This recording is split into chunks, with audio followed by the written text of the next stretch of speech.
Viewers, welcome. This is an election year, and it also happens to be the year that DNT marks our first anniversary.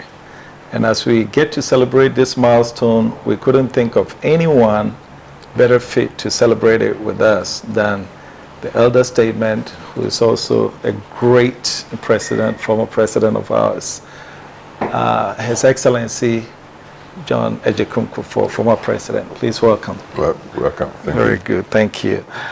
Today we're going to speak mostly about the diaspora. And I also noticed that you are a member of the diaspora. I know a long time ago you came back, and I want to know what it was like reintegrating into the system. I never considered myself a diasporan. Oh, really? In the sense that it was just a stint I had outside Ghana. Okay. I went for, if you like, tertiary education. I did my primary, secondary, all in Ghana. Okay. Then after secondary, I went over to Britain. 59. I studied law, then took a degree from Oxford University. Okay. And came back to Ghana 65 January. 65. So that was 6 years. Altogether. Okay. So that's... So in those days, we went not thinking we were going to live there. Right. We just went like into a college to do an institutional course and come back home. Right. That's why I say I didn't consider myself like a diaspora. But for having stayed there for 6 years, when you came back, I'm sure that you started to see things differently.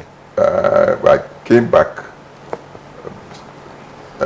62 because I had been called to the bar in Britain. 61. Okay. 62, I came here to register as a lawyer, a barrister. And so the 3 years or so I had been away, I saw changes radically, economically and societally. Societally, is that the right word? Societally, yes. Societally. And the changes were dramatic. Okay. Because around independence, Ghana was very well off. We weren't numerous. We were just a population of about 6 million or so. Okay. And life was money-wise cheap. People were happy, abundant food. Politics was going awry in the sense of the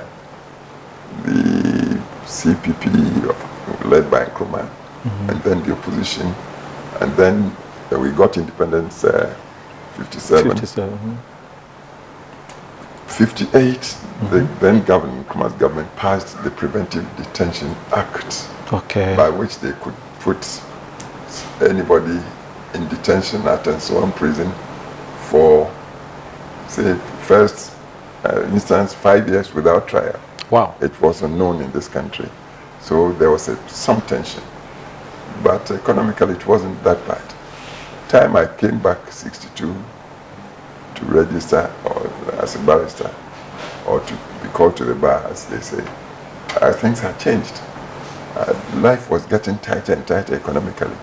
Yeah. And there was tension because people who had gotten nervous, people were traumatized. Right. Everybody feared to speak. Right. Lest they found themselves behind bars and so on without trial. So that I returned back to Britain to continue studies, finished 64, and then came back January 65 to find that things had gone even worse than what I saw in 62. Okay. So, but then, when we went for studies, we didn't seek employment or anything over there. Okay. Right. When you came in as president, I noticed that you came in at the heels of the libel law, which was similar because it prevented people from speaking.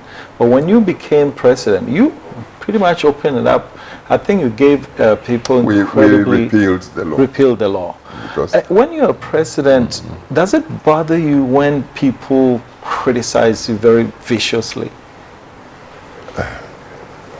Unless you are not human. Okay. All over the world, you are human. Naturally, people criticize if it's constructive criticism and say you are normal. You take things in your stride and try to see. You try to be responsive. Right. But some people can get so callous with power. You criticize, it's like water off the back of a duck. But you use the word viciously. Yeah. And any president anywhere criticized viciously, naturally, would be bothered. Yeah. But you didn't react. You were incredibly restrained. I had a very long apprenticeship. Okay. From even my secondary school times, 54. Okay. And as you know, I was born and raised in Kumasi. Okay. Kumasi, which became the hotbed of opposition to Nkrumah CPP. And so I grew up sensing the tensions and then the resistance and opposition to the sweep of CPP, and then into independence. Just told you, just a year after independence, we'd gone into independence with a constitution that could be described as democratic and liberal. Within 1 year, it was all gone. I said, detention for being an opposition government. And not only that, people were sent into exile. Ahmadu Baba's case being typical. Ahmadu Baba was Kumasi Hausa. In fact, he was the Zombohin of Kumasi. I knew him personally. Yeah. A Kumasi man who had properties all over. Everybody knew him. This man, unfortunately, got picked up. And then they were told he was Hausa originally, so he should go back to Hausa land. Wow. But that is surprising considering that Nkrumah lived in the United States, which was at the time very democratic. What do you think turned him around? Much of those times had become part of the Cold War. Okay. And given the racism in the United States and the, if you like, the black movement, which had become radical to fight for their civil rights and all that. Nkrumah belonged to them, the left of center. And from United States, he had also moved to Britain, and by account, his association was mainly left. People even suspected he flirted with the communists of those times. So you could be living in the United States, but you could be left of center, extreme left of center. Very good. Has Ghana leveraged her diaspora adequately, in your opinion? We are working towards it. You would remember when I was president, we launched what we described as the Joseph Project. That's correct. I remember late Obeche Bilamte was spearheading their call to the people of African descent to look towards Africa. And you remember people came back. That's right. To take part because we thought when we looked at the United States, which really was a cauldron of all races and all peoples. That's correct. It's a country of migrants. That's correct. Some of those migrants looked back to their roots, whether in Europe or Middle East or elsewhere. But we went sensing that the blacks of the United States were looking to Africa to, in a way, influence the developments and evolution of the African society. The way, say, the Jews of the United States were look at Israel, reaching out to Israel, or the Poles were looking to Poland, or the Irish to Ireland, and so forth and so on. And so we said, no, it was time to draw the attention of people of African descent to look towards Africa. We knew a bit of the history behind the transatlantic transfer of people. And we thought, yes, the whites were responsible for that inhuman trade. But in history too, some of our ancestors also were at fault. They were played, though. Right. They were played. They were played into participating in that. So we said the thing to use to, in a way, encourage people of African descent to look towards was the Joseph story. You'd remember biblically, yes. Joseph was sold by his brothers. Right. And he went to Egypt to become a prince. A very powerful man. So that was where the name from? When his brothers were forced to go to seek for food, he saw them, they didn't see him. Okay. But he was magnanimous enough to welcome them and even to ask for them to bring their father and all that sort of thing. And in a way, that could be said to have contributed very much to the resuscitation of Israel. Okay. So we thought we could use the Joseph story to make an appeal to people in the diaspora, African people in the diaspora. To come. To come back. Do you think it works, one? And two, do you think that angst, they still harbor the African Americans? Do you think they harbor that? You will have lived there all along, so you would know whether they harbor this angst, as you say.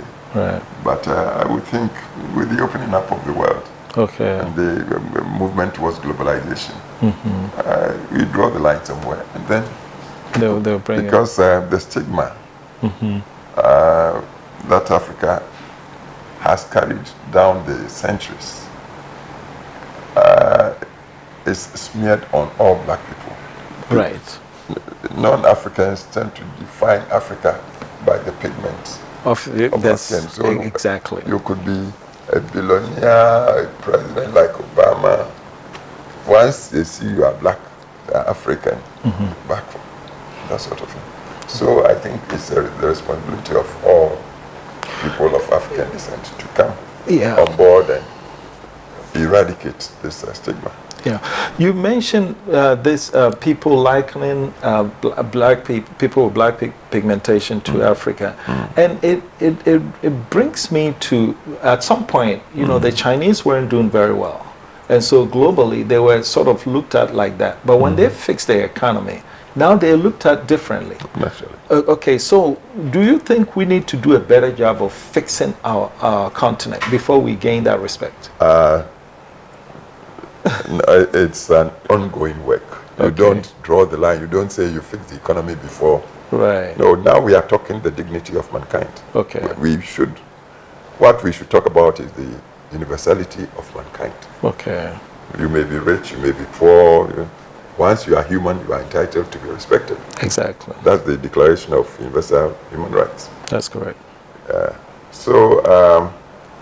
But fixing the economy or governing well, not just the economy, governing well, centering the betterment of mankind in any polity should be the order of the day.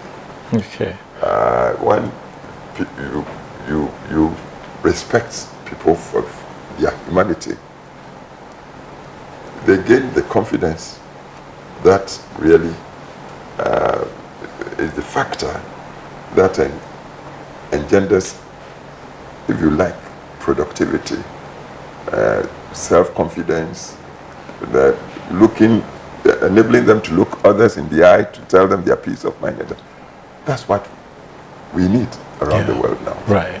When you look anybody in the eye, because you know who you are, and that you are human, like he is, he may be white, green, red, or whatever. Absolutely. That person, there's something in nature, instinctively would know that they can't walk over you. Exactly. The way they've trampling on us down the centuries. Exactly. But that's not practiced very well here. People looking directly into the eye is not a common practice here. But it's coming up. It's coming up. Look, for the past 500 years or so, first, the continent suffered the slave trade.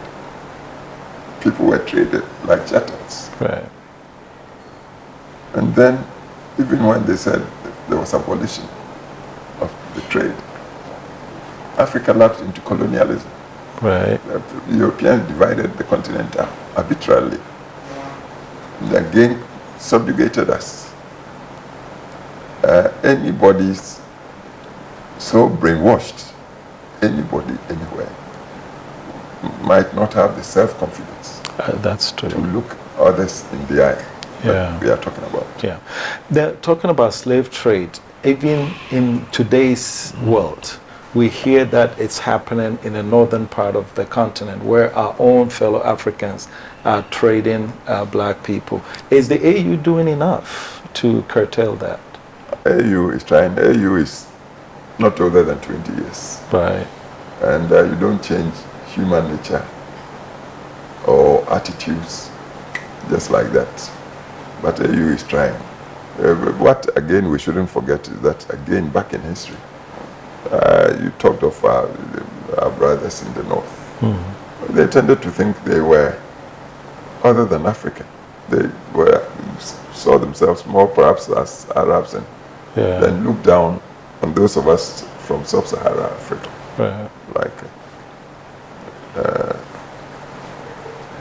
so what was your experience with some of the leaders? Were they body language that suggested that? Well, with me, anybody from anywhere, you wouldn't feel we were talking to a lesser human than yourself. Okay. That's me personally. Okay. But I wouldn't know about others. Oh, that was. When the diaspora, there's been a lot of call for diasporans to come in. One, those in the diaspora feel like African countries pay lip service when they say come in. Are they right? Everybody got brainwashed. Okay. What shouldn't happen is for anybody to want to come back in search of their roots with the mentality that is coming to civilize people. Okay. That is coming with superior rights, the superior know-how and that sort of thing. No. Once you accept that your ancestors left this place to wherever you find yourself now, and you want to set your roots. In fact, you should come like you are going to, a Muslim is going to Mecca. You should come with a spirit of humility to come and see. So this is where my great parent came from. When you come with this attitude, you wouldn't expect to be met with red carpet from airports and then, no. So I think those who would come back should come with the proper psychology. Okay.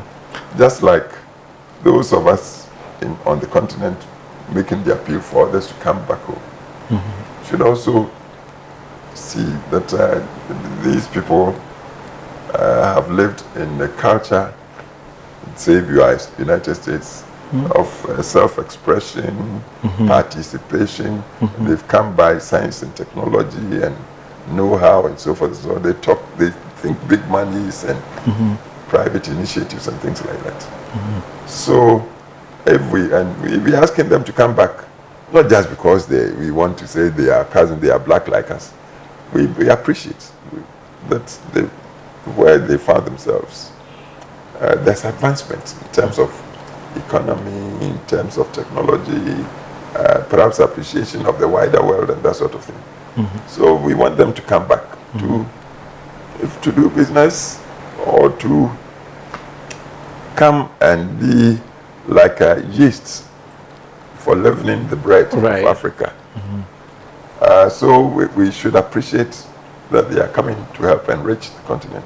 And we shouldn't talk, like you said, lip service, with lip service to get them here, only to frustrate them. So they go back and then they don't want to hear of the word Africa. Yeah. So there should be movement on both sides. I think you just touched on the very reason why DNT is formed, because we want to really foster this communication, because you're right. On the one hand, people who are coming in think they're God's gift to their respective country. That's wrong.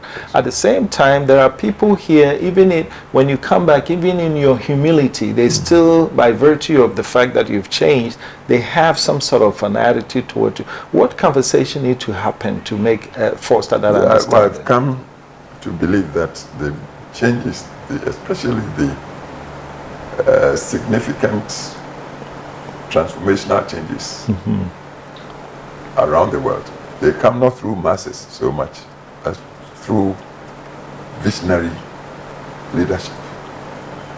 Leadership that is committed and would pursue persistently the vision which they would work to realize, even at the cost of their lives.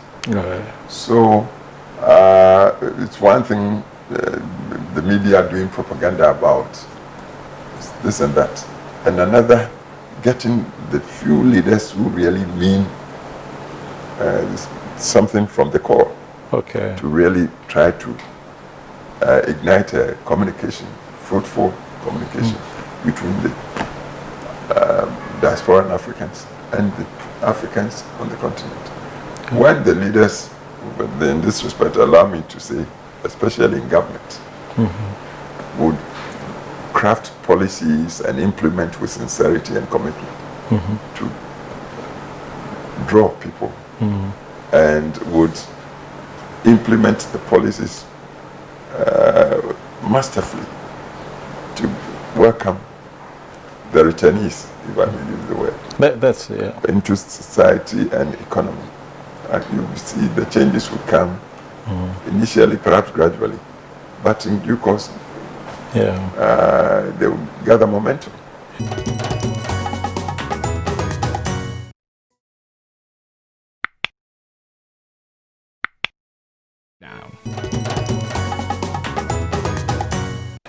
You speak you've been very forthright with the diaspora, and you mentioned you had the Joseph Project, and also you had the, I think you set up the first diaspora entity that was under the Ministry of Foreign Affairs at the time. And also in February 2006, you signed the ROPAP law to allow, so you've done your part. But why do you think ROPAP, for example, there hasn't been the political will to implement a law that has been passed? That's what I meant. The changes do not come it's been 14 through the masses. years. I beg to say, 14 years in the life of people. Okay. They are just a few years.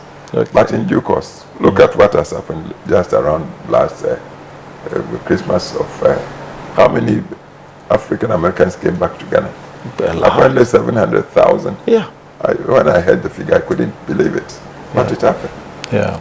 Everywhere you looked around at our nightclubs, everywhere people came, especially the celebs. So there's improvement that it will come. But as I said earlier, in due course you see momentum. Okay. Gathering of momentum. Okay. But they say great things tend to have small beginnings. Yeah. Anyway, when last count, I know you said you don't consider yourself a diasporan, but I think you've lived there long enough. Well, with your liberal definition of the word, perhaps I was a diasporan. I had like 9 of the 10 popularly elected leaders of our country have stint with the diaspora. Do you think it has impacted the leadership in this country in a positive way? In a way, yes. Okay. In a way. And 9 out of 10. So are we going to see more diasporans leadership? The choice is the people. Is the people, okay. What Ghanaians will decide. Okay. Is what would happen. But you said 9 out of 10. If you let's start off not with just the elected leaders, the big 6. They were all left outside a bit. Right. And they were influenced by the, if you like, the international thinking of their times. Okay. Then you come to Nkrumah directly. Okay. He came in, his biggest message was Pan-Africanism. Right. And it spread all over the continent and internationally. Buzia, again, studied in Oxford and worked all over the world. Influenced governance here. I don't want to talk about the soldiers so much. But Liman also. Liman, yeah. Yes. Was in France. Yes. And you? Me, yes. And John, late President Mills. Mills, yeah. John Mahama, Kuffour On Dnt. So we are people with global outlook. Yeah. But when you talk about diaspora, people don't think like that. When you say people, I mean, most people. Have you done census? Yes, we actually have. We did some studies, and we said people, members of the diaspora. I've told you, the changes come not through the masses. They need leadership. Okay. We want to talk about the I think Article 571 of the Constitution that bars people with dual citizenship from holding these things. Initially, naturally, if you like, soon after independence, people wanted to protect sovereignty, hard-won sovereignty. So perhaps they needed to be cautious. But in time, there's a relaxation process going on. ROPA was not there from beginning, but it has happened. So you could have dual citizenship, and it's going to come in due course. But they talk about allegiance. It's a safeguard against hijacking sovereignty. Okay.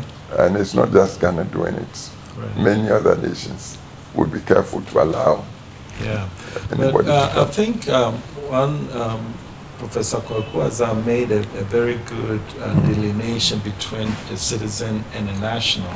And I think once a national, you're always a national, even if you... That doesn't follow. I would rather think a citizen is the one that should be perhaps more qualified. Oh, really? Yeah. Citizen is from Roman times. Okay. Citizen is a stakeholder in governance. You could be a national and yet not a stakeholder. In the United States, where you sojourned, could you aspire to be president when you are not a citizen? Yeah, I think what people who are not born and raised in Ghana can be citizen, but like if your umbilical cord is cut in Ghana, you're a national, and I think that's a natural stakeholder. In Ghana, and you have opted to become a Dutch or even a Nigerian for that matter, and you come back to governance, many people might say no. Okay. And when you naturalize in the United States, this Secretary of State, the popular Kissinger, he could be Secretary of State, right? But could he have been president? Even though I believe he was lawyer, and he's still lawyer, he's alive. Yeah, he could. Lawyer to the United States. There's still the people who draw the line. You can become a secretary, but for presidency, please. Yeah, we understand that. So I think that's the difference there. Oh, okay. I think you mentioned a while back that when we go there, we've changed, and when we come back, there are certain inherent expectations. Do you think Ghana and African leadership, they're ready to meet those expectations? In terms of, like you mentioned freedom of expression. The whole world is changing now. Okay. The whole world. Okay. As I sit here, I now believe what obtains is global markets.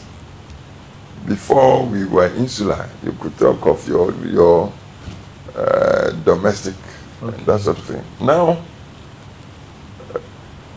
whether we like it or not, we are caught in competition on global standards. Okay. And this is why we are not careful to develop locally. Okay. We become a dumping site for goods from China, America, Russia, all over the place. Why? Because you can't control the buyer. If I have my limited resource, I want to buy a piece of cloth or shoe, and I go to the market, and yes, this thing was produced in Ghana, but I look at it, so I don't like the quality, the feel, and all that. And I see the other thing produced from Europe. Oh, that's it. I'll use my money to buy the European and leave it. I wouldn't say this was made in Ghana, and so I buy in Ghana. So it's pro-competition. Competition, and it's global. Okay. This is how China, for instance, is making inroads all over the place. Right. Her Excellency Arikana Chiyombori Kwa. She's a former AU ambassador to the United States. She was very vocal with regards to how former French was handling, treating her former colonies. First of all, do you think she's onto something? I wouldn't know. Okay. I haven't met her yet. Okay. I just but France relations with her former colonies, do you see a difference between how United Kingdom treats her former colonies? Well, France had a policy called assimilation. Okay. So that even during their colonial times in Africa, some of the African leaders were members of parliament in Paris, in France. Okay. Okay. Not just members, even members of government. Senghor, I believe Fouet-Boigny and others. Because France has always had a revolutionary mentality, if I may put it that way. So they tended to think that once you got into their system and you played well with them, then you could see yourself as one of them. Okay. And so they would share with you too locally. The British were not like that. Okay. Britain kept us, we were subjects, the rest of us in the colonies. You wouldn't become a minister of Britain just because you used to be in the colony. They didn't work on a policy of assimilation. So that's a basic difference that has remained till now. Okay, so France feels like because of that policy of assimilation, that I hadn't looked at it from that I think it's that policy that's at the roots of France. So it's deep-seated in their psychology. Okay. So even as we speak, they have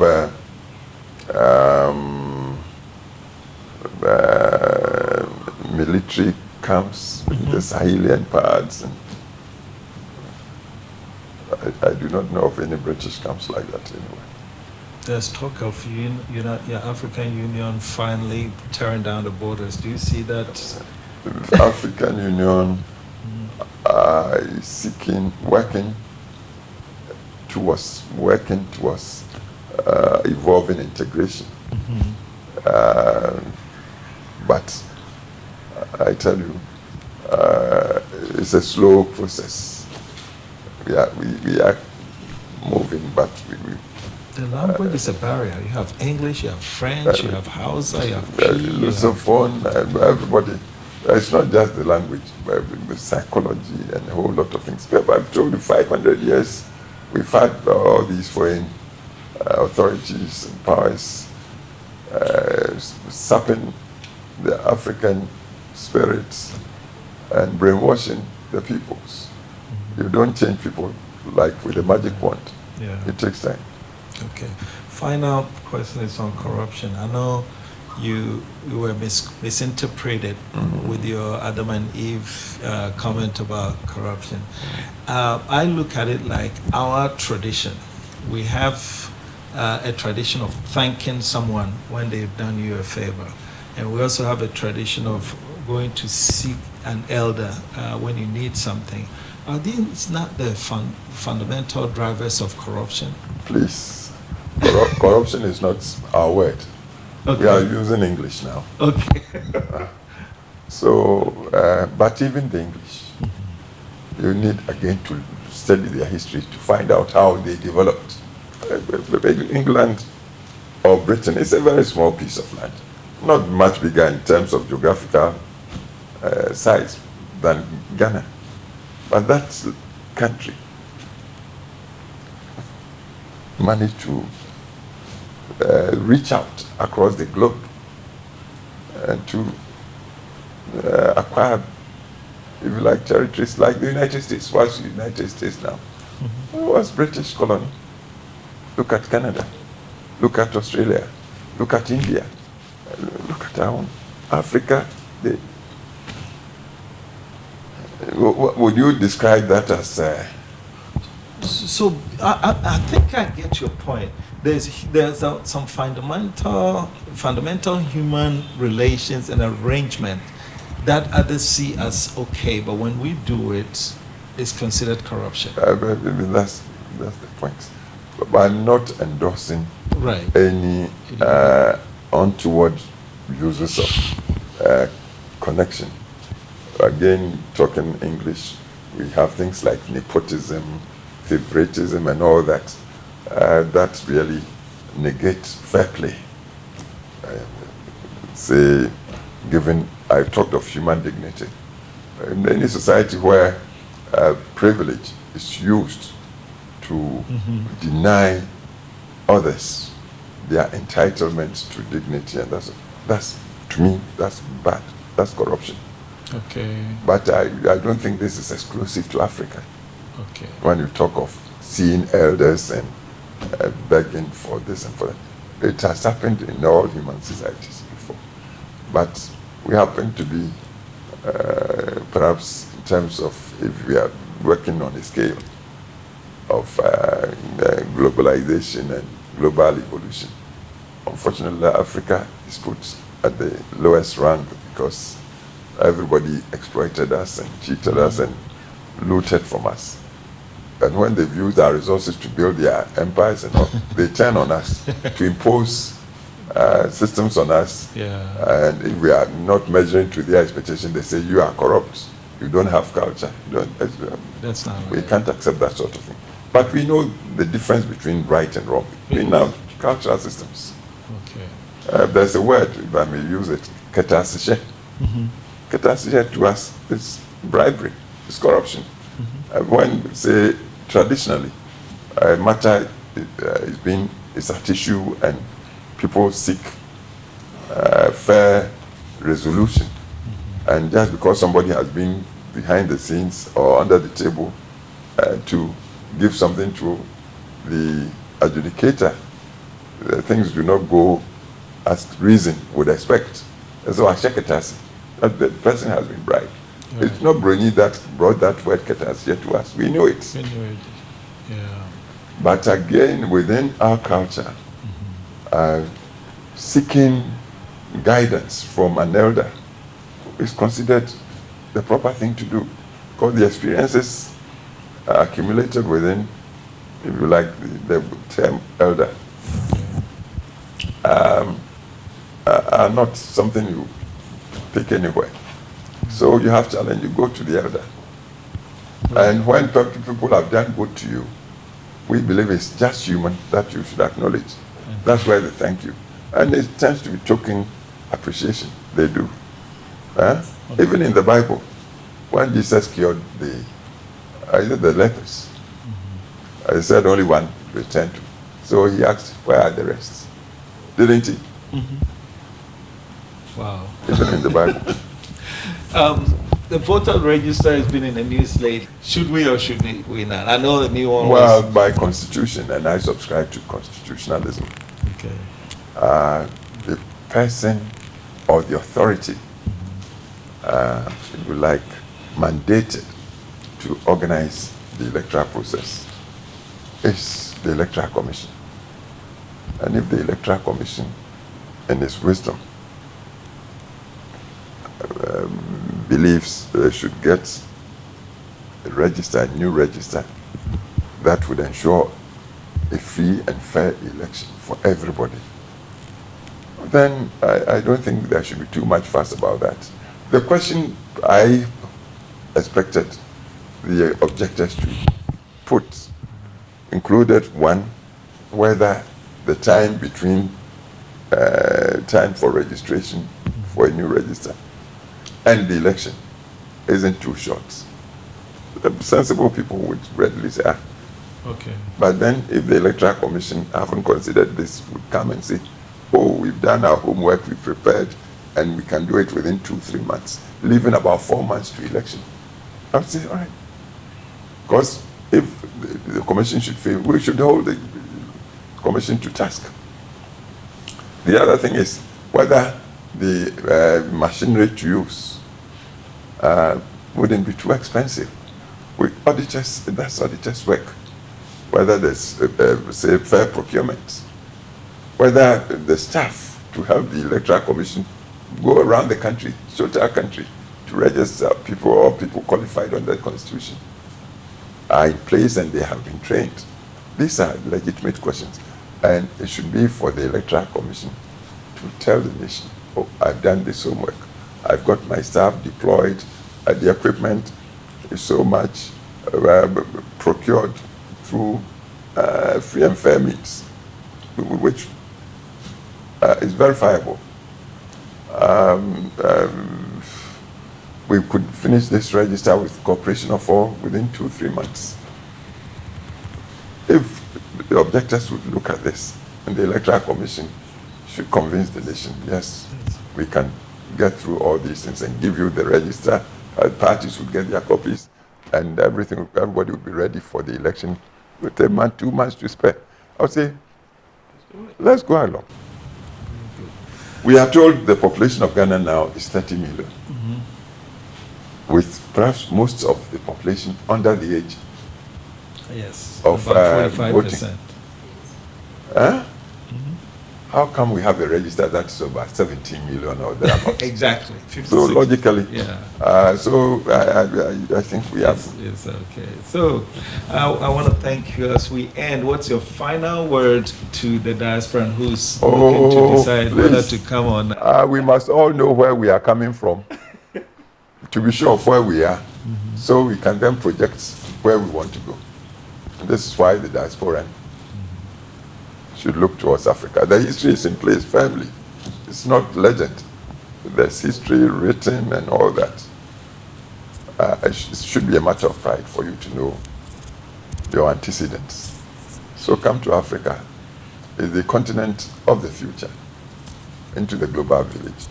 And at least in Ghana, we know that our government has opened its arms to welcome all of you. Come and let's make the future together. Thank you. Thank you so much. Listeners, you've been listening to my conversation with His Excellency John Agyekum Kuffour, former President of the Republic of Ghana, a diasporan. If he would disagree. I'm not disagreeing. Oh, okay, very good. I said I wasn't sure. Sure, okay, qualified. Very good. Diasporan, and he was very gracious to welcome us to his beautiful home. And we want to thank you for watching. Have a good rest of the day. This is Diaspora Network Television.